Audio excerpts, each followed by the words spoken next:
ये land acquisition का तो आपने कर दिया, काफी नौजवान हो गया। एक बड़ा हटके क्वेश्चन था जो कल घटनाक्रम होता है या तो वो अफसर का वीडियो वायरल होता है, उसको आप किस तरह से देखते हो? 2018 बैच के एक IAS अफसर का वीडियो वायरल हुआ है और मैं तो इतना बोलना चाहूँगा कि जो बातें कही गई हैं और बाद में भी शायद कोई क्लैरिफिकेशन आए कि 2 दिन से नहीं सो पाए,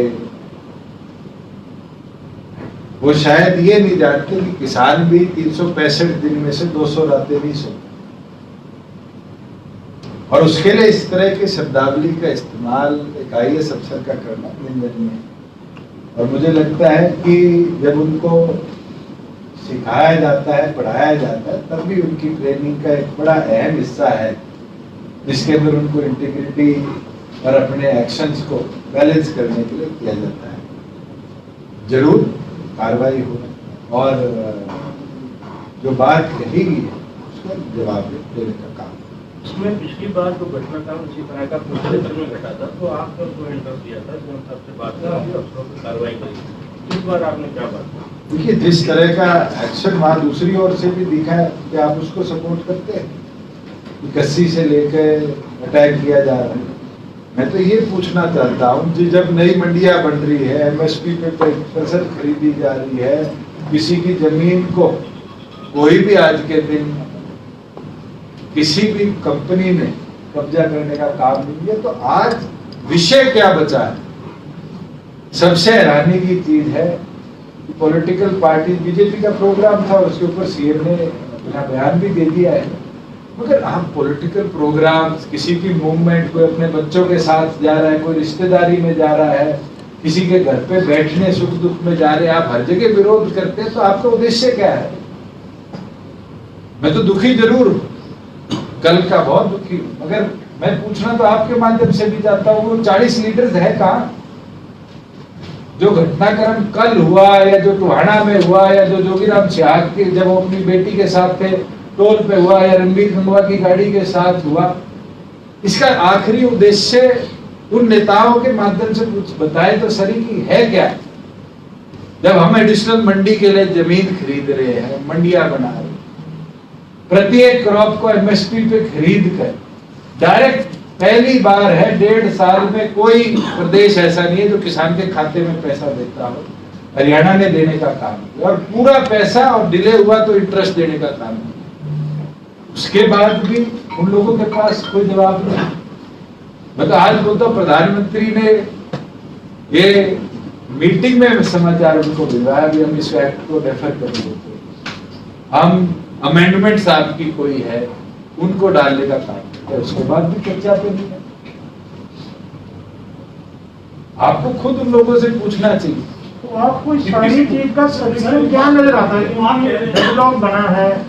मैं तो निरंतर बोलता है कि आप उन 40 लोगों से पूछिए, चर्चा करना चाहते हैं, मैं केंद्र सरकार से चर्चा करूँ। चर्चा जब तक नहीं हो, विषय समाप्त नहीं होगा। या तो ये पंजाब चुनाव को देखते हुए कदम है, वो भी 5 महीने बाद पूरा हो लेगा, फिर देखिए। मगर नागरिकों को 9 महीने से आपने एक एजेंडा के माध्यम से बैठा रखा है और अब आप इस एग्रेशन में आगे हैं कि आप तमाम तरीके की व्यवस्था को बिगाड़ने के ऊपर चल पड़े। पंजाब सरकार सर ये कह रही है, पीछे जाकर साहब ने बयान दिया पूरा मंच पे चढ़ के कि ये आंदोलन पंजाब में होना था, हम इसे मोल्ड करके हरियाणा की धरती पे ले आए। तो अब आप इसको थोड़ा एलोबरेट करो कि पंजाब में चुनाव बारी बारी बोलता है कि हरियाणा में ना मंडी बंद होगी, ना MSP खत्म होगी, ना किसी की जमीन पे कब्जे होंगे। अब पंजाब में अगर ये वारदात हो रही है और पंजाब के लोग परेशान हैं, तो पंजाब की सरकार इस पे जवाब दे। उनके तो खुद के पार्टी के पूर्व अध्यक्ष भी, नए अध्यक्ष भी हरियाणा को प्रेज करते आए। आपने खुद नवजोत सिद्धू का बयान देखा है, जो PCC पंजाब के अध्यक्ष हैं, और वो ये कहते हैं कि हरियाणा में गन्ने की जो रेट है बहुत अच्छे, और अगले दिन अमरिंदर सिंह को झुक के रेट बढ़ाने पड़ते हैं। ये तो अपने आप में दर्शाता है कि उनकी एग्रीकल्चर पॉलिसी फेल्ड है और उस फेलियर की वजह से पंजाब के लोग नहीं, पंजाब के कुछ चुनिंदा नेता हरियाणा की जन भावनाओं को खराब करते हैं। सर आप अंत कहाँ देखते हैं? क्योंकि 9 महीने का वक्त बीत चुका है, आए दिन झड़प हो रही है, किसान पिटते हैं, किसान अरेस्ट होते हैं, फिर उनको छोड़ दिया जाता है, प्रोटेस्ट होता है, लोकल जनता हरियाणा अंत तो एक ही है, कोई चर्चा करे और चर्चा करे। Sir, can't you suggest Tamil Nadu like measure for Haryana also? I think Tamil Nadu or one of the state has refused to accept 3 bills. अभी तो मैं तो आपको बोल रहा हूँ कि ये फार्मर ओरिएंटेड बिल ही नहीं है। इन 3 एक्ट्स में फार्मर की इनसिक्योरिटी कहाँ है, उसके ऊपर भी तो चर्चा हो।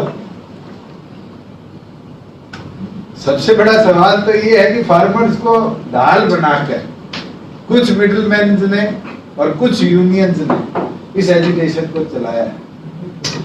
सर, पंजाब सरकार की बात कर रहे थे आप। कल कैप्टन अमरिंदर सिंह ने भी बयान दिया है कि जो घटनाक्रम हुआ जिसमें प्रदर्शनकारी पे हिंसक हुए, एक घटना दुर्भाग्यपूर्ण है और ये कहीं ना कहीं सरकार की एक प्रायोजित घटनाक्रम था, ये उन्होंने कल बयान दिया है। पंजाब सरकार का प्रायोजित था या हरियाणा का? हरियाणा का। उनके अध्यक्ष तो कहते हैं कि हम तो इसको पंजाब में रखना चाहते थे, हरियाणा में चला गया, बहुत अच्छी बात है। पहले पंजाब सरकार इस पे तो जवाब दे कि जाखड़ साहब के उस बयान से क्या कांग्रेस की और पंजाब सरकार की मंशा साफ नहीं। और मैं तो हैरान हूं कि कल वाले घटनाक्रम के बाद ऐसे ऐसे कांग्रेसी हरियाणा के नेता सोशल मीडिया के माध्यम से एक्टिव हो गए जिनको शायद प्रदेश की जनता ने विधानसभा चुनाव के बाद देखा ही ना। ऐसे लोग हैं जो इस एजिटेशन के अंदर जाकर आग लगाकर वापिस आके अपने घरों में बैठ गए। कौन सा कांग्रेस का ऐसा नेता है जिसने डे 1 से लेकर आज तक 9 महीने फार्मर के साथ उन टेंटों में गुजारने का काम किया? ये तो वो लोग हैं जो सुबह जाते हैं, फोटो कराते हैं और फिर 2 महीने 3 महीने बाद एक घटना पर बयान दे देते। दुष्यंत जी, जो कल घटना हुई थी उसमें एक किसान की मौत हुई है, गरौंडा का किसान था सर, उसकी देर रात हार्ट अटैक आने से मौत हुई है सर। देखिए, हार्ट अटैक आने से नहीं, उसको चोट भी लगी थी, लाठीचार्ज के दौरान वो घायल भी हुआ था और देर रात उसकी मौत हुई है। और अभी मुकदमे भी सुने पूरे हरियाणा में दर्ज हो रहे हैं चारों तरफ कल के इंसिडेंट्स के अंदर। कल तो शायद जहाँ तोड़फोड़ हुई है, जहाँ कहीं व्यवस्था को बिगाड़ने का काम किया, पुलिस का काम है, पुलिस उस पर कार्रवाई करेगी। और मेरे ख्याल से एडीजी लॉ एंड ऑर्डर ने कल बड़े ब्रीफली अपनी बात को आपके बीच में रखा। पर आप सर उनकी बात नहीं सर, इस मामले की जांच नहीं होनी चाहिए क्या? एक डेथ हुई है सर, एक करना पड़ा। The word was mild use of force. अगर आप पे मैं कस्सी से अटैक करूं तो आप फुल्लों की माला तो नहीं पहनाएंगे।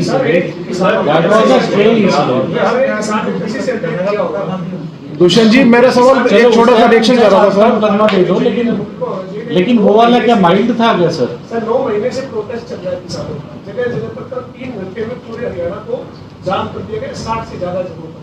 ऐसे में आपका स्टैंड क्या है? आप फार्मर के साथ हैं? पवन जी, मैं आपसे एक बात से सहमत हूँ कि कल 2 घंटे में सारा हरियाणा जाम कर दिया। मुझे ये तो बताओ, यूनियन लीडर जो 40 है वो अधिकतम तो पंजाब के और यूपी के हैं। जाम हरियाणा क्यों हो रहा है? एपिसेंटर हरियाणा क्यों बारी बारी बढ़ा रहा है? इसका जवाब तो वो 40 नेता दे कि कल के इंसिडेंट के बाद यूपी में जाम क्यों नहीं लगा, पंजाब में जाम क्यों नहीं लगा। वो चाहते हैं कि हरियाणा टर्मोइल में है, वो चाहते हैं हरियाणा की व्यवस्था बिगड़े और हरियाणा की जो एग्रीगेरियन इकोनॉमी है वो फेलियर की ओर जाए। वो हम फेल नहीं होने देंगे। मैं निरंतर बोलता आया हूँ कि एमएसपी देंगे, एक गाड़े का देंगे, डायरेक्ट खाते में देंगे, मंडियां चलेगी, एडिशनल मंडी बनाने की जरूरत पड़ेगी पैडी में 199 के बाद, तो भी हम मिल्स को पिछली बार की तरह नोटिफाई कर मंडी बनाएंगे, मगर इस बार किसान को मंडी में रात गुजारने का मौका नहीं देंगे। उसका एक गाना हम और करेंगे। दुष्यंत जी, 7 महीने हो गए, सेंटर और किसानों के बीच में कोई बात नहीं हुई है, उसको लेकर भी आपको पहलकदमी 2 महीने कम कर दिया। लास्ट बातचीत हुई थी, तो मैं तो बारी बारी कह रहा हूँ, केंद्र बारी बारी कह रही है, चर्चा करने तो नेता है। बड़े घटनाक्रम जो भी होते हैं,